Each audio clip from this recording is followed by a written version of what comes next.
अपना हरि पर जो श्रद्धा से लावे, अहिल्या कुबरी को तारे प्रभु, 13 गज है कि आग्राह जल में धरा, जाके ग्राह से गज को उबारे प्रभु, खटरस भोजन छोड़े कुरुपत के घरे, बेदुर घर में है सगवा मुख डारे प्रभु, अरे मुट्ठी तो चावल सुदामा कर खाए रहे, भगती से उनको संवारे प्रभु।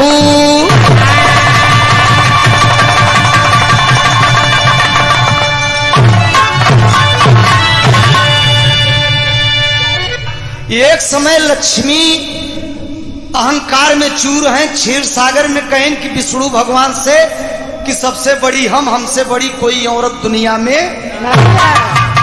विष्णु भगवान नारायण रहे, वो सोच गए कि लक्ष्मी जी को ये बात कहां से घुस गई, ये तो ये अहंकारी बात है। और वही समय सरस्वती ब्रह्मा से बोलत है ब्रह्मलोक में कि हमसे बड़ा कोई औरत इस संसार में नहीं है। उसी समय पार्वती शंकर जी से बोलत है हिमालय पर कि हमसे बड़ा औरत इस दुनिया में मृतलोक में कोई नहीं है। तीनों जने विचार के हैं आपस में कि ये तीनों देवी के घमंड हो गए, अब किया कहा जाए। तो कहें तीनों जने तीनों भाई आपस में राय के हैं, बनौले माया म्यान झोलिया, साहित्य टेरी है, बनौले माया म्यान झोलिया, करुण में करुणाकारी है करुणा विधान, बनौले माया म्यान झोलिया।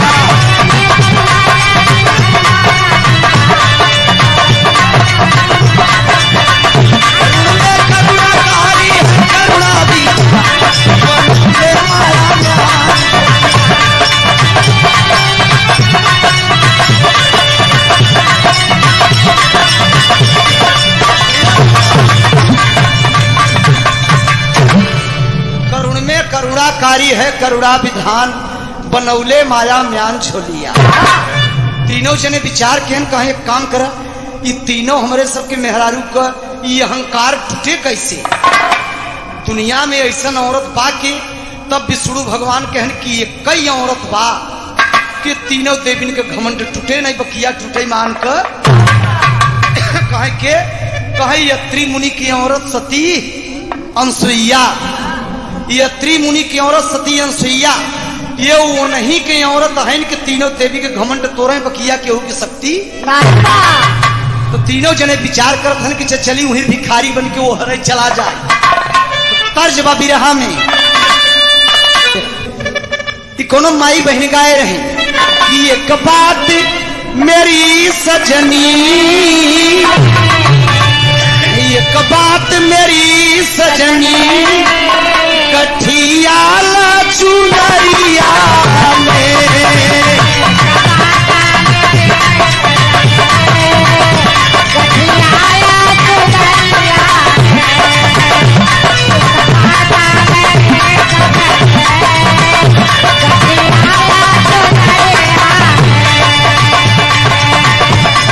तो एक बात मेरी सजनी कठियाला चुनरिया चुनरिया चुनरिया में, बिन मोल कभी की जैबू, बिन पैसा कभी की जैबू, माया की बजरिया।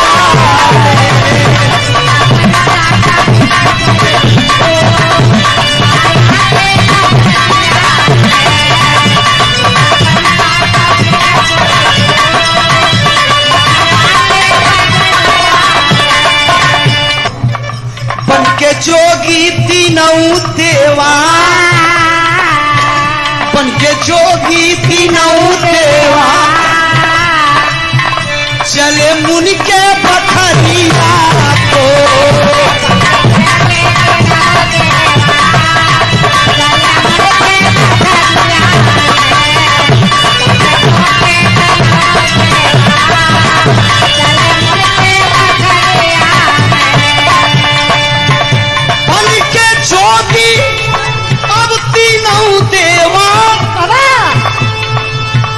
इतने बढ़िया मिजाज में। और बन के जोगी तीनों देवा चले मुन के बखरिया बखरिया बखरिया को लिए बगले सरंगी सुघरी, लिए बगले सरंगी सुघरी कावत मुख से लचरिया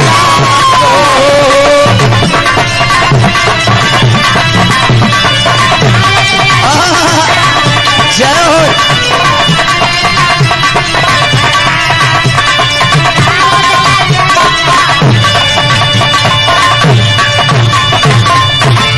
जोगी तीनों देवा बन के सरंगी लेके गावत चला जाते हैं।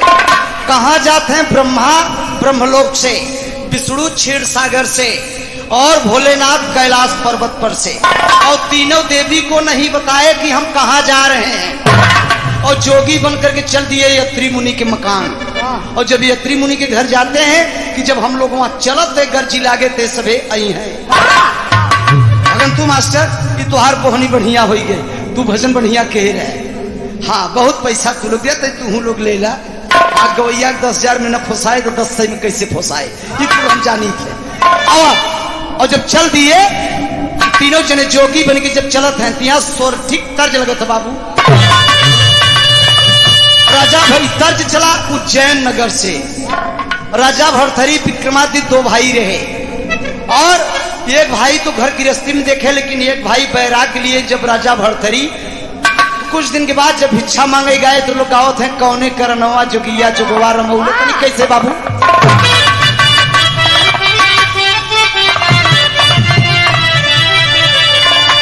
यही से रच के एक पत्ती बढ़ाई देते हैं बाबू।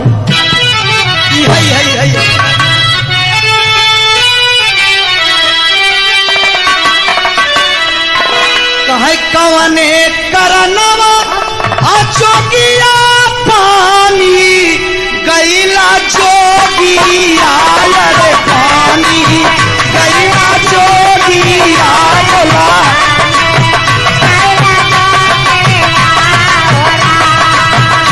आवाने करनवा जोगिया पानी गैला जोगिया रे पानी गैला जोगिया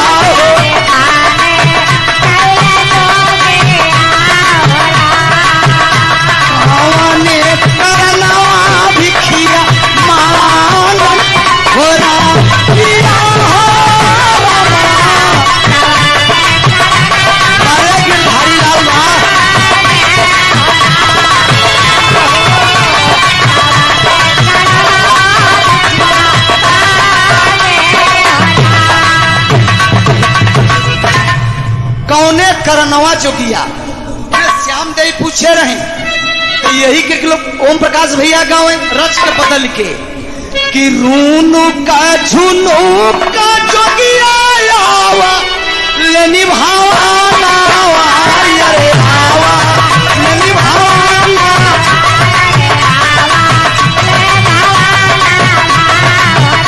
रूनु का झुनु का जोगिया चालन हो राम पिया हो रामा।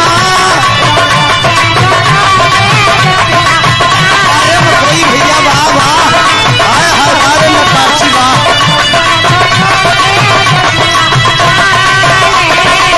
लगी रहे। आप देखें आप तीनों देवा चले जा रहे हैं उस भैया के यहाँ ब्रह्मा विष्णु महेश। तेरा सरंग मुख से गावा मेरी भाजानी आय रे गावा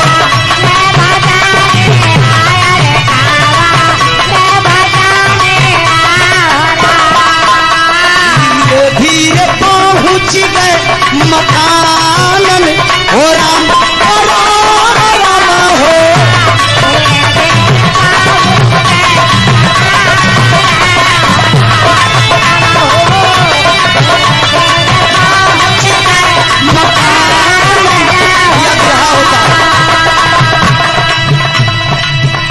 भोले बाबा ब्रह्मा विष्णु महेश ये तीनों जन चले जा रहे हैं। मुख से भजन गा रहे हैं, हाथों से सरंगी टेर रहे हैं। धीरे धीरे पहुंच गई मुनि के भवाना, अरे मुनि के भवाना।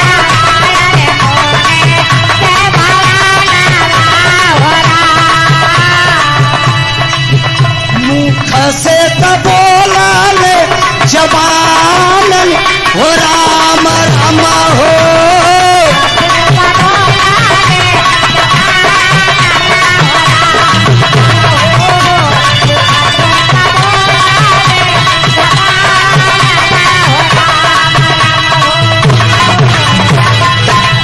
तीनों देवा ब्रह्मा विष्णु महेश पहुंच गए यत्री मुनि महाराज के दरवाजे पर। विरहा में ध्यान दें, पतिव्रताएं औरत के कही जाते साबित होगा, यहाँ शायद पतिव्रताएं औरत न मिली। नोट के है आप, अनसुईया घरे में अकेले यत्री मुनि जंगल में तपस्या में, यत्री मुनि जंगल में तपस्या करते हैं और यह उनकर अर्धांगिनी सती अनसुईया माता घरे में, और तब तक के लोग अलग जगाई दिए, नारायण नारायण ओम नमः शिवाय नमः शिवाय। अरे भाई जी जौने अब अलग जगाओ थे तौने यत्री मुनि की औरत सती अनसुईया निकल के आई, घूंघट 5 हाथ लटकाए हैं। पतिव्रताएं औरत कहीं से पहचान करत चले और देखत है घूंघटे के तरह से कि 3 ठे जोगी हमारे दुआरे। समझ नहीं पाए कि तीनों जन हमार ससुर हैं, काहे कि यत्री मुनि ब्रह्मा के बिठवा रहे, तो सती अनसुईया ब्रह्मा के पतोह रही, तो ये अपने पतोह परीक्षा ले वही गए रहे। तो एक भाई की जब पतोह रही तो तीनों जने गए हैं, तो तीनों जने का तो पतोह भाई। अच्छा ध्यान दे है तो विरहा में आप पतोह परीक्षा ले तीनों ससुर गए और जब परीक्षा ले गए तो वचन का सुनावत है, भूख लगी बा भोजन, भूख लगी बा भोजन करवा दो। माता जी अनी ससुर लोग पतोहू के माता कहत हैं। ऐसा हमारा इस बात का शास्त्र गवाह है कि पतोहू के ससुर लोग का कहत हैं माता। हाँ कि माता जी भूख लगी बा भोजन करा दो। सती अनसुईया समझ गए कि ये कैसन है कि इतनी बड़ी बड़ी दाढ़ी इतने उम्र में और हमके माता कहत हैं। अब वो ध्यान लगाओ थे अपने पति पर, बारे पतिव्रता। आज का औरत होती लबर चटनी तो कजनी का कह देती, लेकिन वो अपने पति पर जब आंख मूद के ध्यान लगाई कि स्वामी लाज बचाओ, ये कैसन महात्मा आई है हमारे दुआरे, हम समझ नहीं पाओ। तनी सा एक आप ही बताओ, आकाशवाणी होता जंगल से यत्री मुनि के आवाज आवता उनके और सती अनसुईया के पास कि देवी होश में हो जाना, ये साधारण जोगी दरवाजे पर नहीं आए हैं, ये साधारण जोगी नहीं आए हैं, बहुत बड़ा ये लोग अपने अपने के तीनों जन तीनों लोग का मलिके उतरी आए हैं। ये सब तेरी में कहत कहाँ है? हाँ तो तीनों देवा कहे उस बार, और माता बतिया सुन हमार, बनौले माया म्यान झोलिया। अरे जय जयकार मनाओ यत्री के मकान, बनौले माया म्यान झोलिया।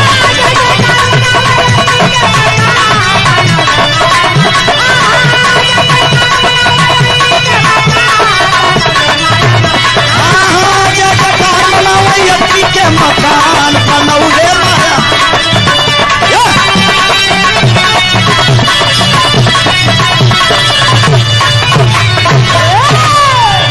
जय जयकार मनाओ यत्री के मकान, बनौले माया म्यान छोलिया। अरे बाप रे, अब जय जयकार यत्री के मकान पर हो रहा कि भोजन करवा दो माता। तो शर्त ऐसा भगंतु मास्टर ये लोग शर्त रखते हैं गिरधारी, ऐसे भोजन न कर। अनसुईया माता कहें कि ठीक बा महाराज, आप भोजन करेंगे तो विराजे दरवाजे पर भोजन आपको मिलेगा। अरे कहाँ भोजन तो मिलबई करे, पहले भोजन का एक मतलब। प्रणाम प्रणाम प्रणाम। देखें हमारे बड़े अच्छे कलाकार, हमारे साथ के कलाकार, एक समौरिया कलाकार आप विजयी भाई तलापट्टी से, और बड़े अच्छे कलाकार हम लोगों की एक जोड़ी थी जब हम लोग सीख रहे थे, और अब दोनों गोल वैसा ही था। हाँ तनी हम बुढ़ा थे जल्दी का जिया मुन्ना। देखा सारंगा का भाव बा कैसे, अभी अभी सुना है चंद्रिका मास्टर के मुखार से, ये हारमोनिया से इशारा देते हैं, कहें झाझड़ मारौआ जिनिछा हो आया रे बाबा हो, झाझड़ मारौआ जिनिछा आया रे बाबा हो, लदी है सूरजुआ के धाम हो।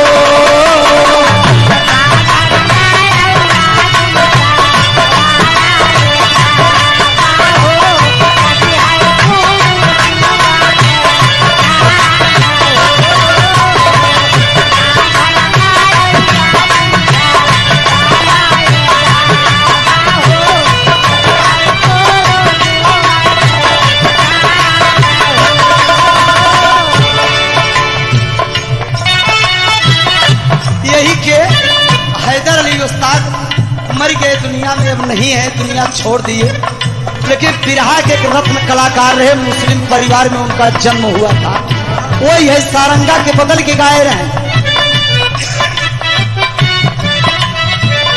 माई का गोखिया होली, अरे हैदर अली, अरे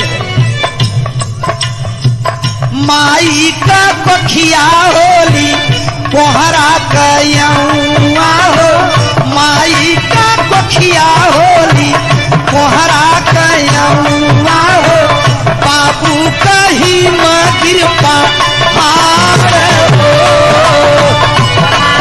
अरे हैदर उस्ताद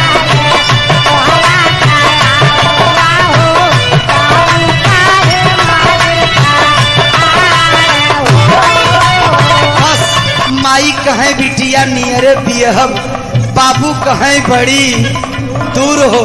तो बनारस के बुल्लू उस्ताद गाएं, सिकिया मो बीनी बीनी दुनिया लगाए उटिया लगनिया ला दे। तो राउटसगंज के बल्ली भैया बड़े अनोखे कलाकार, तो बल्ली भैया निकाल दे एक दूसर राग है, लेकिन वो का गाएं, बिटिया बेचारी ससुरारी जाय से पहले, बल्ली गाय, बिटिया बेचारी ससुरारी जाय से पहले, नैहर में होली निपल ही न हो।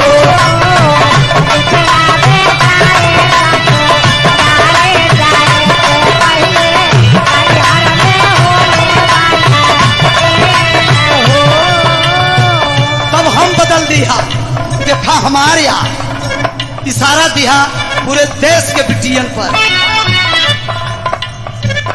कितना सजाल बिटिया तन पे गहनावा हो, कितना सजाल रनिया तन पे गहनावा हो, सिंदूरा बिन कुली के पार हो।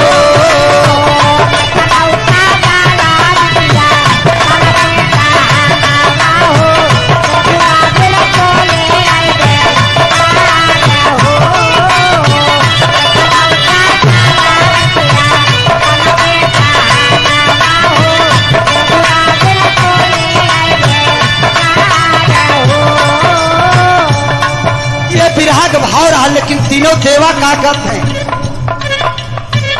माँ भोजन जिया जिया बाबू, और बढ़िया बना मुन्ना, अच्छी बात। ब्रह्मा विष्णु महेश सती अनसुईया माता से का कहते हैं, भोजन करा द माई, भोजन करा द माई, भोजन करा द माई, भूखा गौतनावा, भोजन करा द माई, भूखा बापनावा हो, आए हम तो हरे दुआर हो।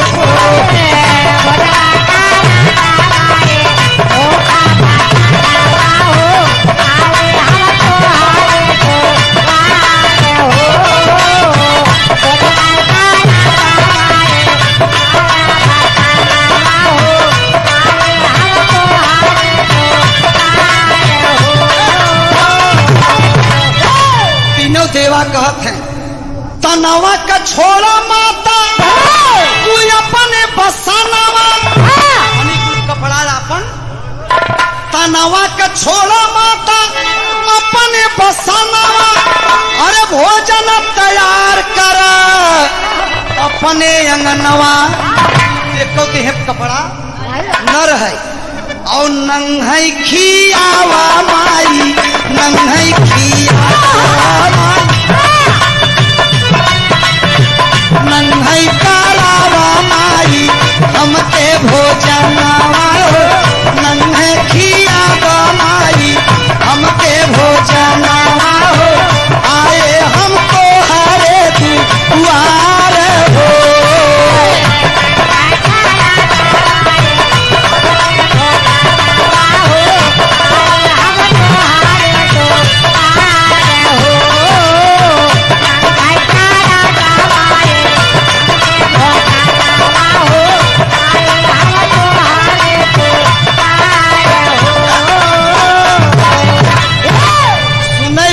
साथी जो जहां से बैठ करके बिरहा सुन रहे हैं ब्रह्मा विष्णु महेश माता अनसुईया सतियों में सती महासती माई अनसुईया कहे भोजन करावा तो नंग बदन कहे ठीक बा अगर आप कही है विचार बा तो यह हो जाए। फिर माता अनसुईया एक कमरा में जाए के ध्यान दे हमने जैसा इस विरहा में कहा कि आज के दुनिया में पतिव्रता औरत कैसन होई के चाहे वो जाए के अपने दीवाल पर ही अपने पति के फोटो बनवत है अपने पति के फोटो बनाई के और दूठे हथवा में फूल तोड़ के और पति के अपने हुई चरण के ऐसे उठंगाई के और कहीं अभी बतावा कि अभी लोग भोजन तो कहत हन कराई दे लेकिन प्रश्न कही देन कि नंगई भोजन करावा तो औरत का तन खाली दुई आदमी बिटिया के देखे वाला हकदार बा या तो जे पैदा के है माई बाप वो देखे और या तो जेकरे संगे बिटिया का हाथ बांध हराई दे वो देखे अगर तिसरका बिटिया काया देख ले तो वहां बिटिया के सीधे नरक बा। वो जब अपने पति से जब मांगत है कि अब हम कैसे कपड़ा छोड़ी अब तो बात बच गई न हो कपड़ा छोड़ यत्री मुनि के आवाज आवता कि हमारे मूर्त हृदय में देखा रचो दूसरे पर ध्यान मत दियो हमार मूर्ति हृदय में आंख बंद करके देखा और हमारे याद करके और तीनों जोगी के एक सेंटर में बैठाए ले और कमंडले का गदोरिया में पानी ले ले और ये मार दबा तीनों जने के मन से धुई फरी आ जाए और जब कमंडल का पानी लेके अपने पति के हृदय में देखी जब आंख बंद करके तिहत्तरी मुनि माता सती अनसुईया के हृदय में छलकत है और जब कमंडले के पानी मारे तो तीनों जने गदेला बन गए पतिव्रता का फर्ज आ कि पति के हृदय में बैठाए के गदेला ब्रह्मा विष्णु बन गए और जब गदेला बन गए तो के अब दरवाजा बंद हो गया अब अपने मन के खिचड़ी पकत है अंगने में तर्ज लगी कैसे मुन्ना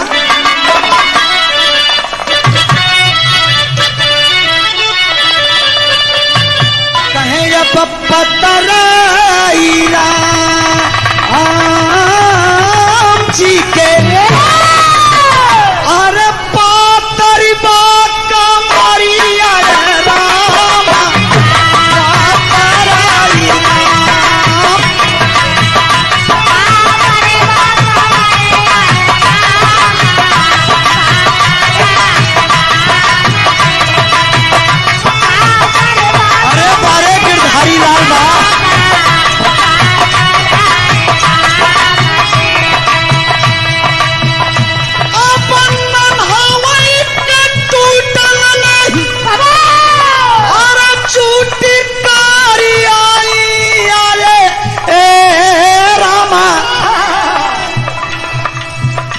छोटे छोटे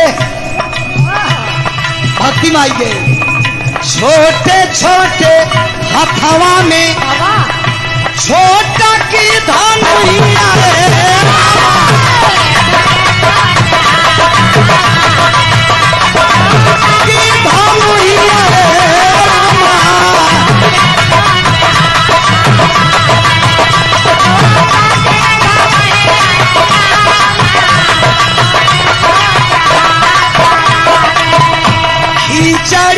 बनावई नंगई नंग बदन दिगंबर खिचड़ी बनावई नंग माता जी अंगनवाए रामा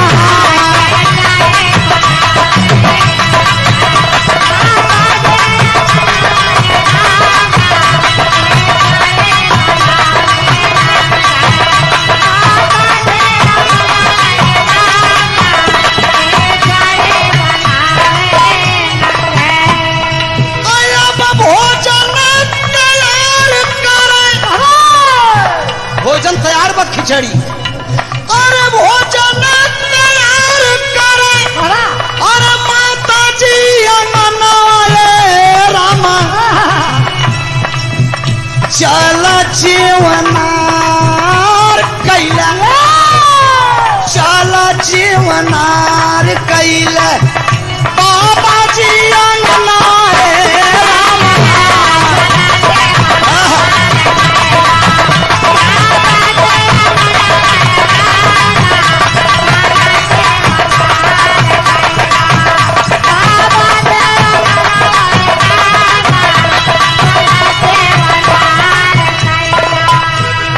सब भैया के नमस्कार प्रणाम बा कहना बा माता अंसुईया कहे चला भोजन कैला चला अब तीनों जने तक के हैं गदेला बनई है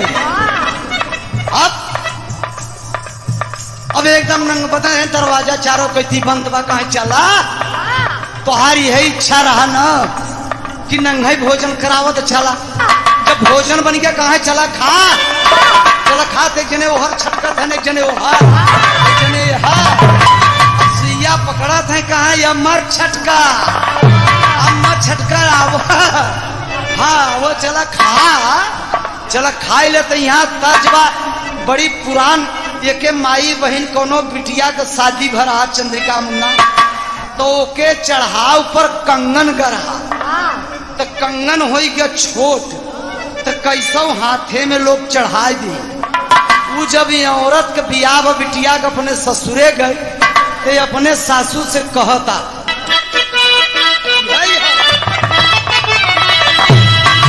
नरमी कलैया सुकुमार हो अब नरमी कलैया सुकुमार हो चूभी जाला करनावा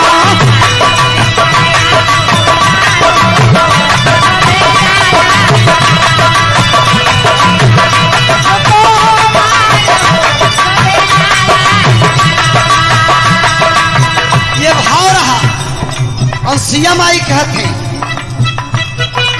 लेखनी पलैया लड़कन के तीनों लड़के लेखनी पलैया पहाड़ हो लेखनी पलैया पहाड़ हो माता अनसुईया बाबू माता अनसुईया बाबू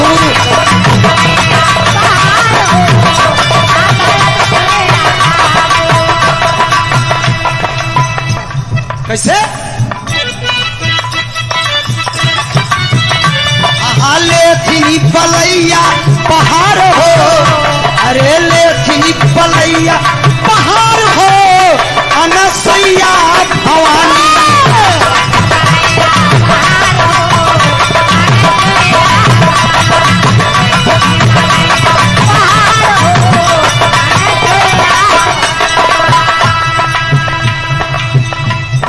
नूतन करत हैं नूतन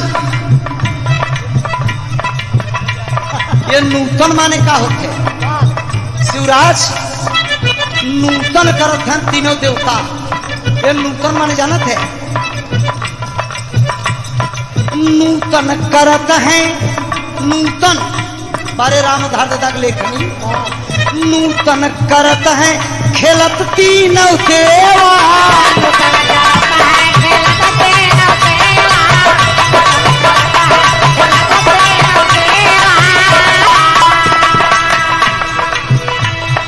लड़कन से करई खिलवाड़ हो लड़कन से करई खनी कहे चला खाई ले चला जबरी मुहे में कवर ठेला खाई ले खाई ले। अब ब्रह्मा विष्णु शंकर उगीले थे। ए शिवराज, ब्रह्मा विष्णु शंकर के ठेला थे कवर मुहे में। लड़का है ले खाई ले। कृष्णानंद अब उगीले जाते हैं प्रदीप बहू। अब वंशिया माई जबरी ठेला थे खाई ले। बड़ा भूखान रहे। अब पलथी पर अपने लिहनी बैठाई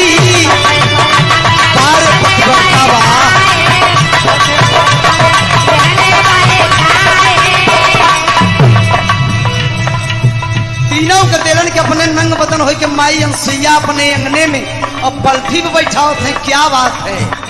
और तीनों जन ससुर हैं लेके ध्यान दे। लेकिन आज बालक बन गए हैं। एक पतोहू के हाथ है तब। हाँ, पलथी पर अपने लिहनी बैठाई लड़कन से करई खूब दुलार हो अनसुईया भवानी। अरे बारे मटोरी का जिया जिया।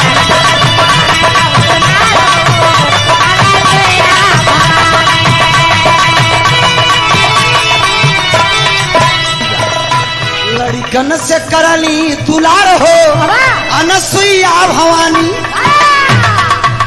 अरे अंगनवई में सोर हो गवा तेरियो बदल दी हवा का बनौले माया म्यान झोलिया।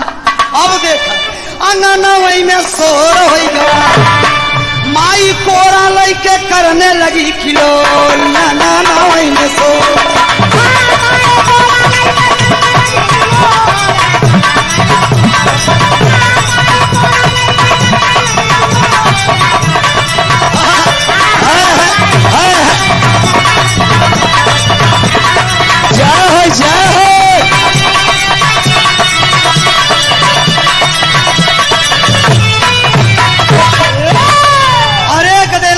तीनों जने खियाई के बैठाई लीनी अंगने में। अब तीनों जने क्या हुई मिके मिके। एक जने यहाँ कोना तो एक जने वहाँ कोना तो एक जने जे हरई अंगने में डोला था। देखा पतिव्रता है औरत का मतलब। ब्रह्मा विष्णु शंकर के गदेला बनाई दी बारे यत्री मुनि की औरत।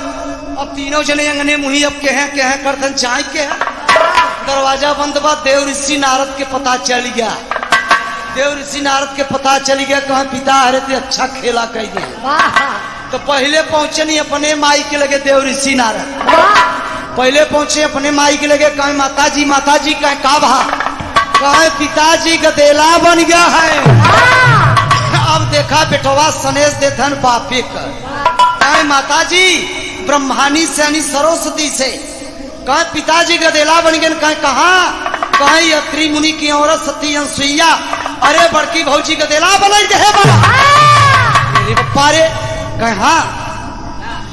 अरे सरस्वती के तारू चटक्गा कि कौन ऐसी नारी है जगत में जो हमारे पति को और बच्चा बना दिया। तब नारद जी कहे ये मावा चटका मार। बड़की भौजी गदेला बनेगा नारायण। बड़की भौजी गदेला बनेगा। यत्री मुनि ब्रह्मा का लड़का नारद मुनि ब्रह्मा का लड़का। तो यत्री मुनि बड़ा रहे नारद मुनि कहीं बड़की भौजी के देला बने माता जी चटका मार। अरे पतोहू के ताकतवा कहे हाँ बारे हाँ। पहुंचे पार्वती के लगे कहा ये चाची कुली अंड बंड काम छोड़ा। कहे का भा कहे चचा के देला बन गया है। कहे कहाँ कहे सती अंसुईया बनाई दे। बड़की भौजी के देला बनाई दे बा। पार्वती एकदम छरछराई के उठी। अरे ऐसी बात कि हाँ इनके दिला बन गया कि बिल्कुल एकदम हम देख क्या होती।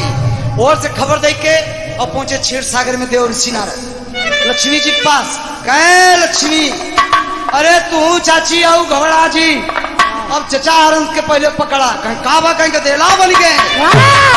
कहाँ कहीं सती अंसुईया की। हाँ अरे तीनों जनी विचार किन की अब का हो।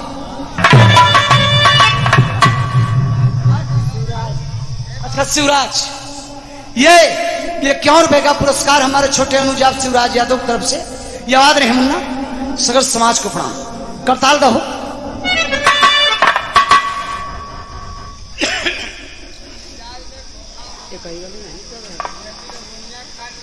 है। अब तीनों जनी चल दी कई के सोलहौसिया अरे खड़ी भाई नी गुलनार हुटू कावई केवड़िया तीनों जनी केवड़िया तीनों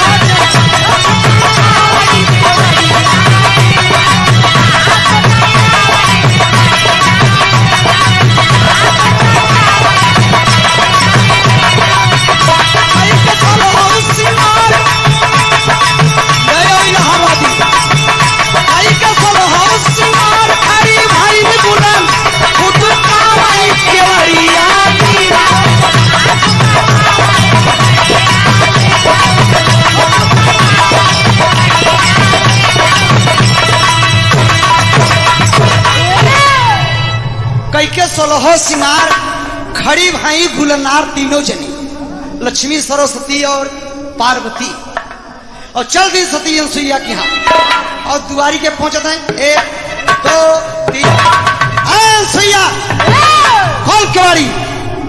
अरे अनसुईया अक्का बक्का कहीं के हो इतना ताव से बोला थे और पहुंचेंगे खोल केवाड़ी। अनसुईया खोल दो केवाड़ी। एकदम गर्म मिजाज में तीनों देवी क्रोध में तो है ही है कई के सोलहौसियार अरे खड़ी भाई गुलनार फुटू कावई केवड़िया तीनों जनी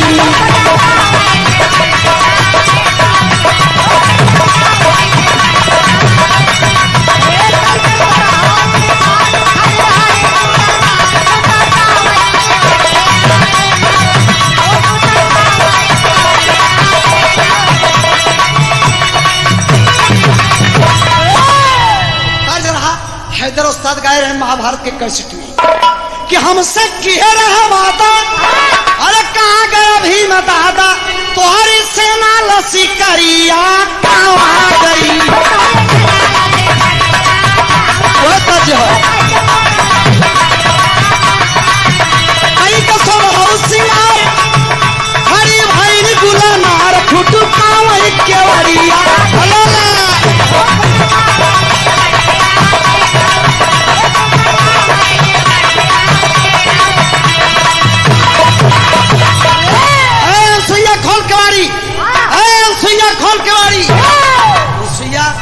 कपड़ा उपड़ा पहन के और बच्चों को एक दरे अपने आंगन में तीनों स्वरूप एक है उस समय बाल अवस्था में तीनों स्वरूप एक है और अनसुईया दरवाजा के आई गई और सिकड़ी खोल दी कहें तुम सती अनसुईया। लक्ष्मी जी पूछते हैं सरस्वती पार्वती कहें तुम सती अनसुईया। कहा जी हाँ हम सती अनसुईया हैं हम सती अनसुईया हैं। कहा तो हमारे पति को बच्चा बना दिया। कहें ये बात तो आपको कैसे पता चला।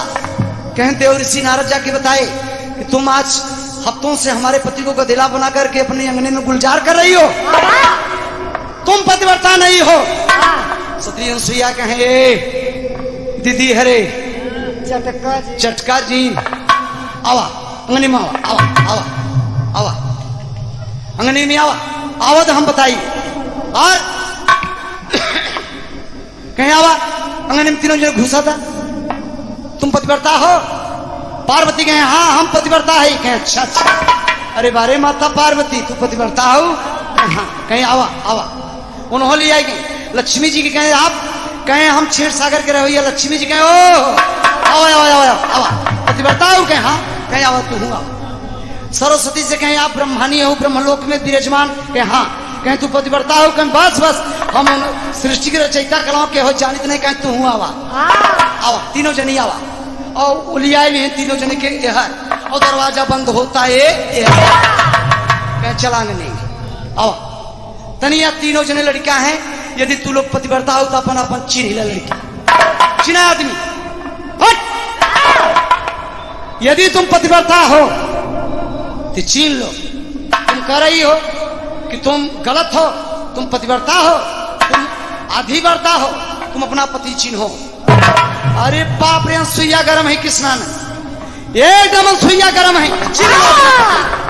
क्या कहते हैं टेरी के भाव अनसुईया अनसुईया कहते हैं कि तुम कह रहे हो पतिव्रता नहीं हो, तेरी की बात से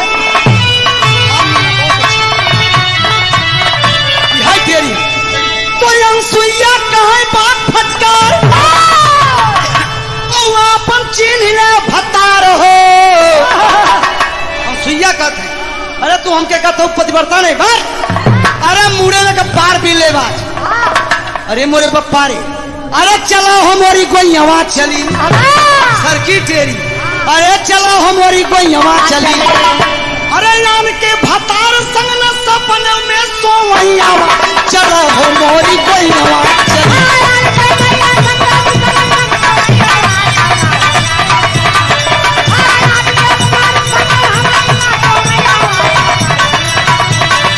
आयान के भतार संग न सपने में सोवैया चलो हमारी कोई हवा।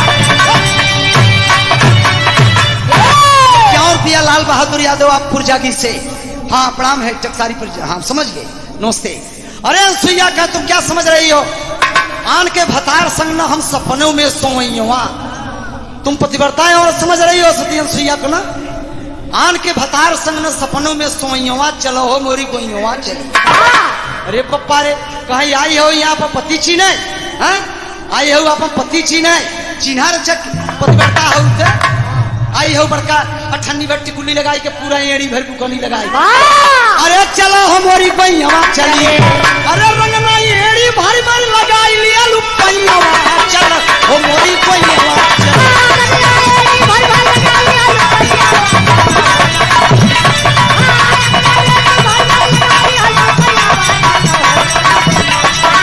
रंगना एड़ी भर भर लगाई लिया लुपैया चलो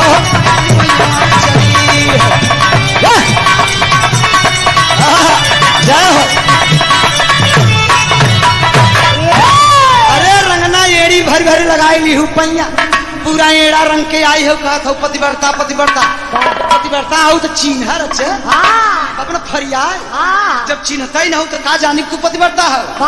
अरे अनसुईया अंतिम भाव में बदल के कहते हैं गाना करीब पा कहीं अरे गली गली नचिया दिखाए सिरे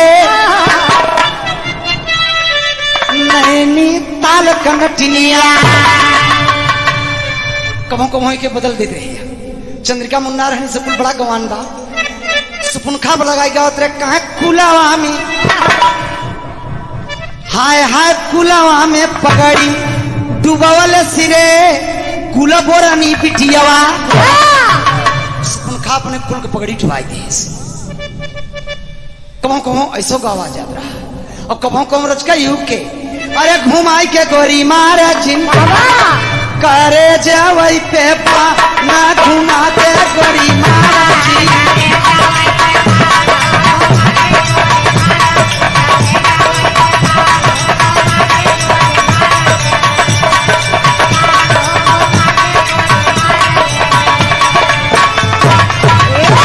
अरे अनसुईया मेहना मारा थे तीनों अपने सासू के और का कहें गजब की हूँ बहिनी सिंगार करके एक जनी हिमालय से आयु है, एक जनी ब्रह्मलोक से आयु है और एक जनी क्षीर सागर से और अपन अपन पति तो चिन्हता ही नहीं कृष्णानंद। और अनसुईया कहें अरे गजब की हूँ बहिनी अपन चिन्ह न भतार हो गजब की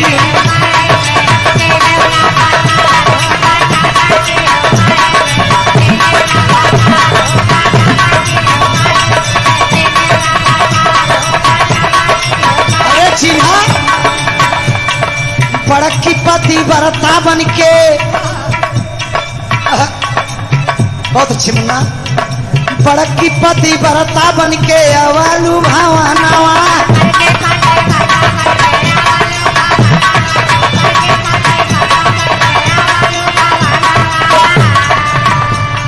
चिन्ह नहीं पाऊ अपन अपन तू सजनवा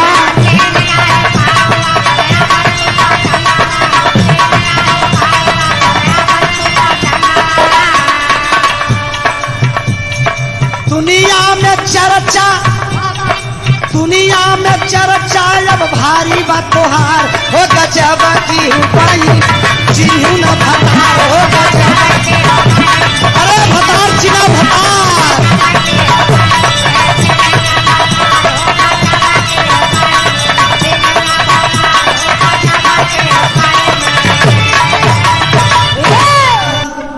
में सुनने काबिल के देखिएगा कि एक सती अनसुईया अपने पति का सेवा करके और कमाल कर दिया, ब्रह्मा विष्णु को बच्चा बना करके और तीनों देवी को लटका दिया। कहा गजब की हूँ बहिनी चिन्हू न भतार, बड़की पतिव्रता बन के अवलू भवनवा और चीनी नहीं पाऊ तीनों जनी आपन आपन सब सजनवा। तीनों जनी के चर्चा दुनिया में बाटे बरियार हो, गजब की हूँ बहिनी आपन चिन्हू न भतार।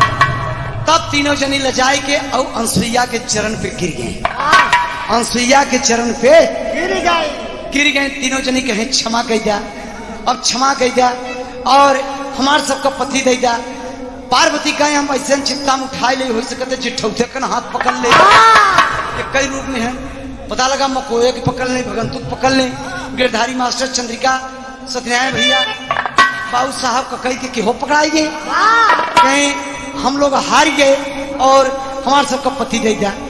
हमारे सबका पति जैसे रहन वैसे कहे तो याद रखे रहू तीनों जनी कब आओ तीनों लोक में ये घमंड मत कहू कि हमसे बड़ी नारी कोई दुनिया में, हमसे बड़ी नारी कोई दुनिया में नहीं है। याद रखो ऐसा अहंकार न हो चाहे। तीनों जनी के घमंड टूटा, अनसुईया कमंडल का पानी मारी, फिर ये त्रिमुनि अपने पति के ध्यान लेके फिर तीनों देवा जस का, और जब जस का तस हो गए तब अनसुईया से कहा था तीनों देवता कहे देवी वरदान मांग ले। अरे मांग ले, वैसा नहीं अवसर जल्दी मिले उले। तब अनसुईया कहे कि अगर वरदान देता है तो हमें कुछ मत दे, खाली तीनों जने हमारे कोखी से बेटवा बन के जन्म जा, बस हमारे तीनों जने हमारे कोखी से बेटवा बन के जन्म जा, हमार सारी इच्छा पूरी हो जाए। कहना है का ब्रह्मा जी दुर्वासा भइले, अनसुईया के बेटवा कुछ दिन के बाद ब्रह्मा जी दुर्वासा भइले, अनसुईया गोदी अवतार, शंकर जी दत्तात्रेय भइले। याद रखे शंकर जी दत्तात्रेय भइले, आगे का सुन ले जहां, विष्णु दानी भये चंद्रमा। अनसुईया बेटवा विष्णु दानी भये चंद्रमा।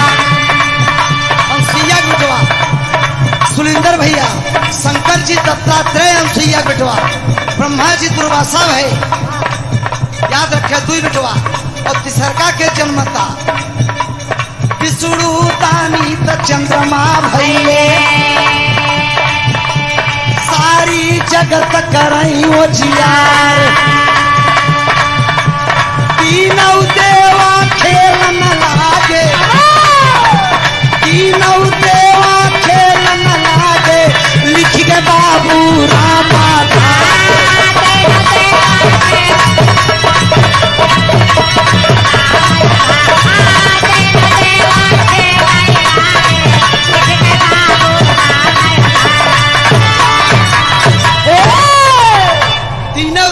खेलन लागे, लिख गए बाबू रामा।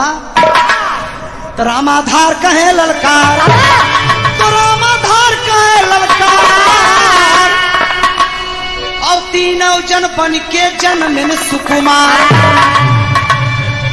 वो पुरानी टेरी बनौले माया म्यान छोड़िया, बनौले माया म्यान छोड़िया, रामाधार कवि पर मारो शायर कान हो, बनौले माया